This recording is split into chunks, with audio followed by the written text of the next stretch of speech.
My name's Albert Frost.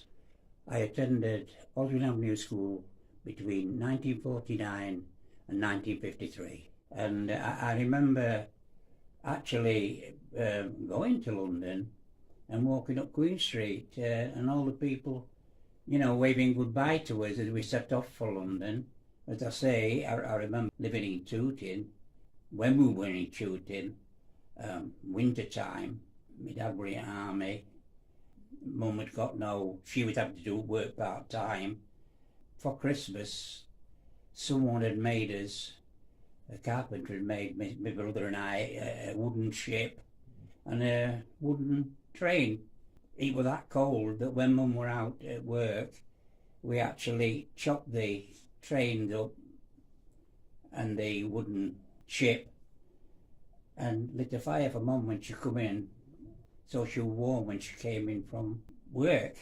Unfortunately, when we were chopping the wood up, my brother had got the axe, as I was only a tot, and he was bringing the axe down, and a bit of wood flew up in the air, landed on the floor, and as he's going to chop the wood again, I bent down. I said, "Oh, there's a bit more wood here," and the axe hit me ear, ripped me eyebrow here.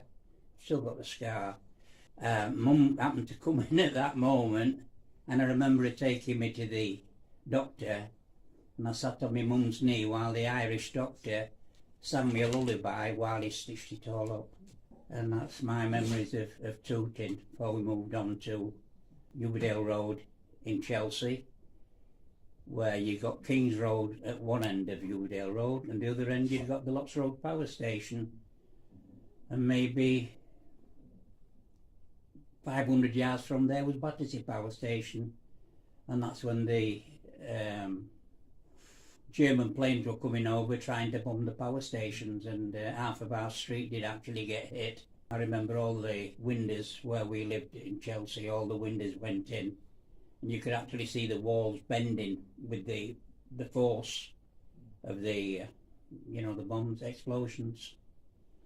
And that's probably just before the war ended actually, and that's when Mum and Dad decided we'll go back to Doncaster, just in case, because it was a near miss really. It was a near miss.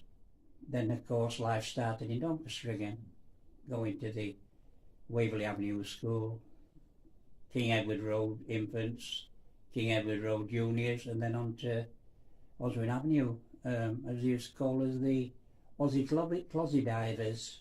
I don't know if you've heard that before, but that's what they said.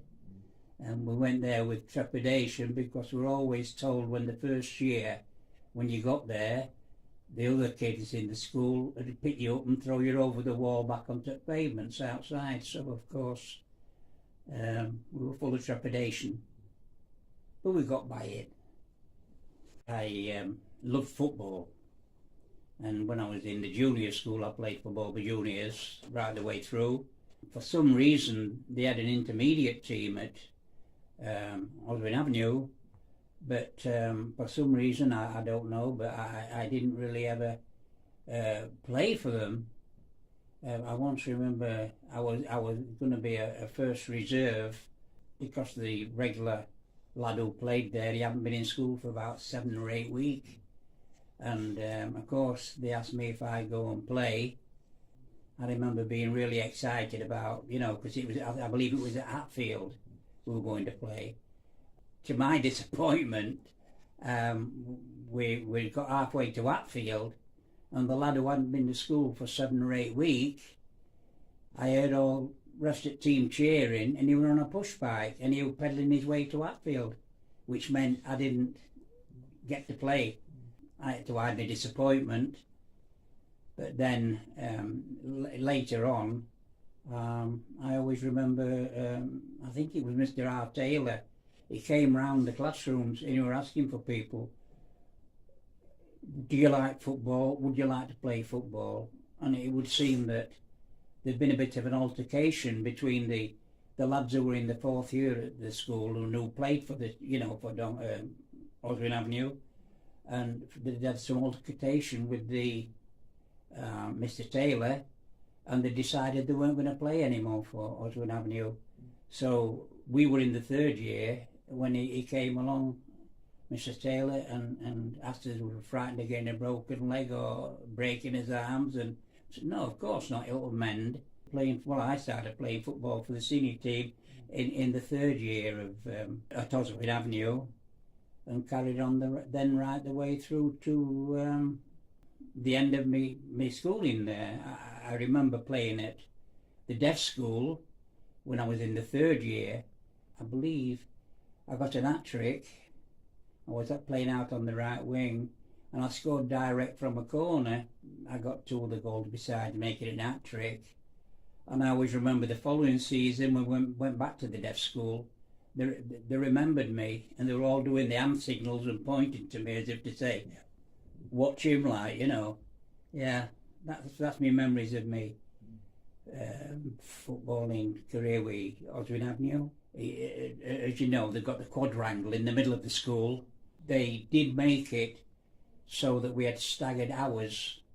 We'd start, say, at 9 o'clock in the morning, so the girls would probably start at 9:15, something like that. So there was always that break between the boys and the girls, so they weren't mixing really at all. Occasionally you get a glimpse when you were changing classes. You might get a glimpse looking across, seeing the girls walking down their corridors, and they'd see us walking down ours probably. No, there was no cooperation there regarding letting the boys and the girls meet. They did separate us, sort of thing. I do remember Harry Taylor.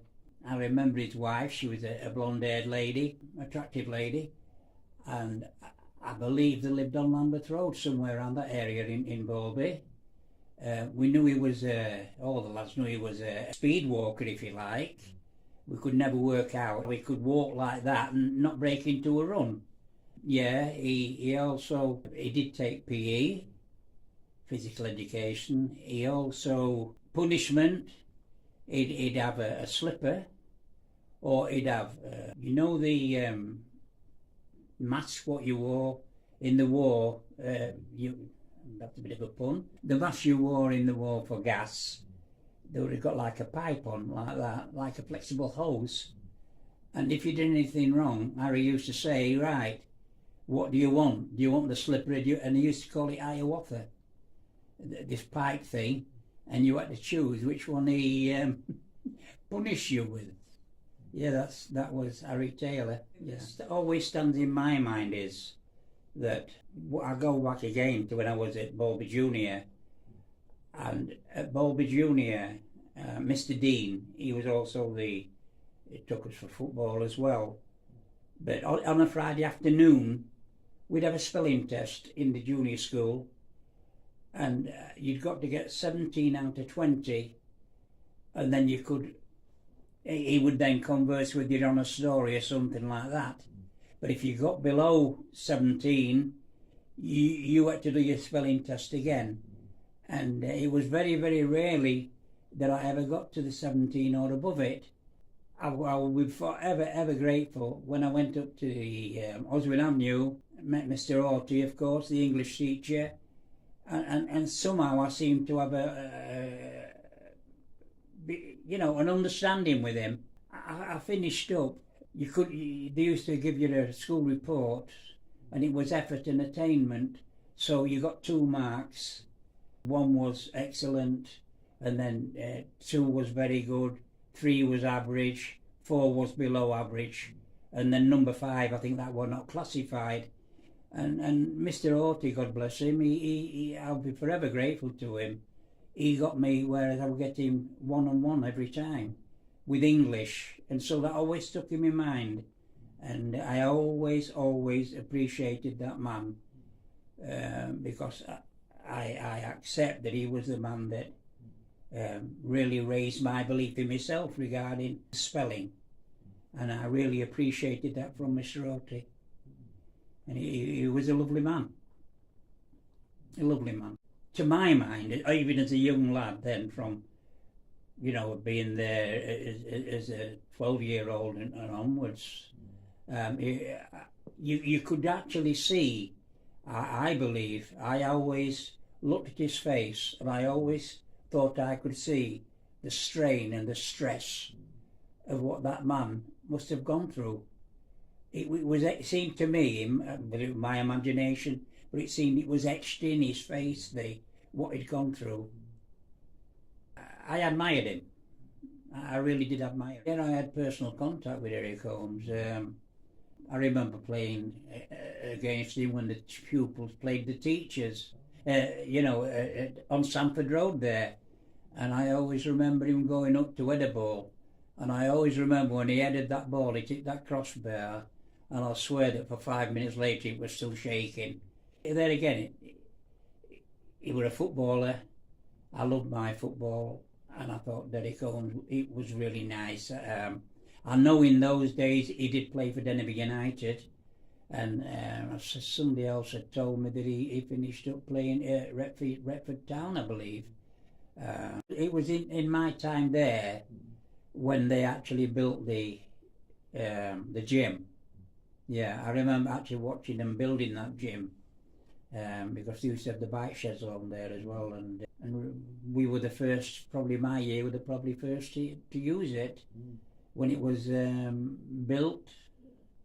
Strange episodes really, because you had the trepidation of going into the showers, all of you in the nuddy, and everybody didn't, they're trying to embarrass, if you like. Quite a lot of lads were embarrassed that they were having to walk around in the nuddy in front of the mates and that, but we adjusted to it. It was a new thing for us, you see. New thing. Started off as my father worked at Pegler, and my father got me an interview at Pegler, but it wasn't an immediate interview. I had to wait a few months to get session to start, and so I started off working down the street there at Cockin's Brickyard, just as a stopgap, earning money until I got my interview at Pegler. I got my interview at Pegler. Mr. Dean was the man who interviewed me, and he offered me a job to start off in the Acme Autos, and then to move me on to be a tool maker. And when Mr. Dean told me that I'd have to go night school 2 or 3 times a week, and then a day school as well, and all for the princely sum of about 27 shilling a week. I was at the Brickyard and I were earning £3.50 a week, and I thought, I've just left school, I don't want to go back to school, and I was foolish, and so I turned it down. I went to the Brickyard there, worked on the brick machines there, making the bricks, and as I say, the money was the big thing. I left. I went down to the little street off of Wood Street in town, youth employment place, and I got a job. A bloke there who was giving the jobs out, he says, yeah, and he got me a job at off Littlemore Lane, Doncaster Wagon Company was it, and I worked there. I was learning to be a sheet metal worker there. I had an accident, was in hospital.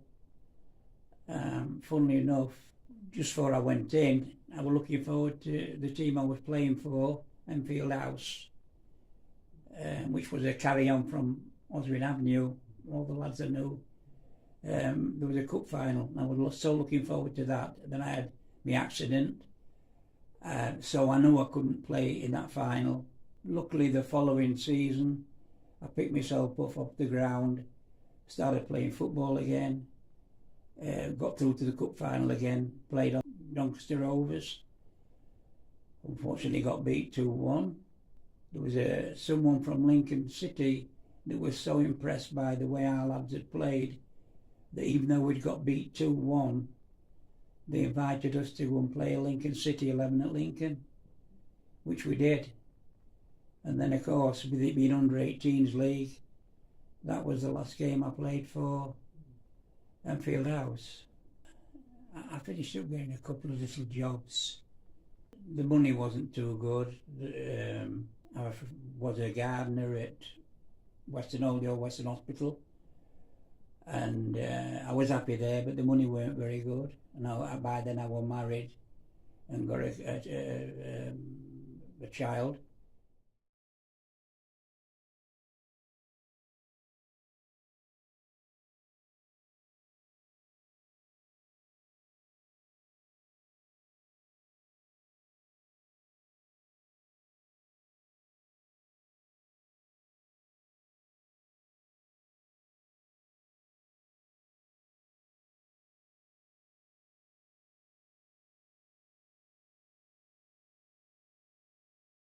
And so my father, once again, God bless him, he stepped in, he says, look, I know you turned that job down, I'll have words at Pegler.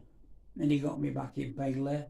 I did well after that. I finished up from being a labourer in the foundry, and I finished up being a grade 1 worker, and on the top money, grade 1, and I finished up there.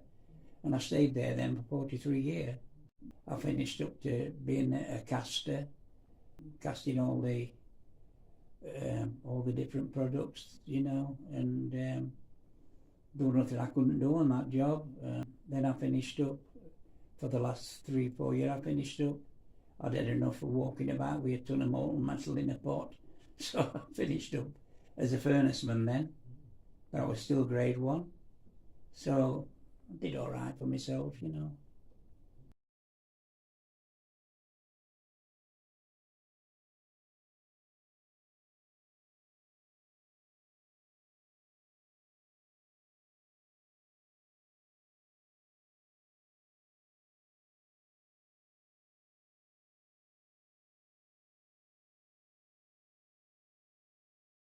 If you would like to know more about the Ossie Through the Ages project, then please email me at Tony Armstroing 1959 @outlook.com. Thank you.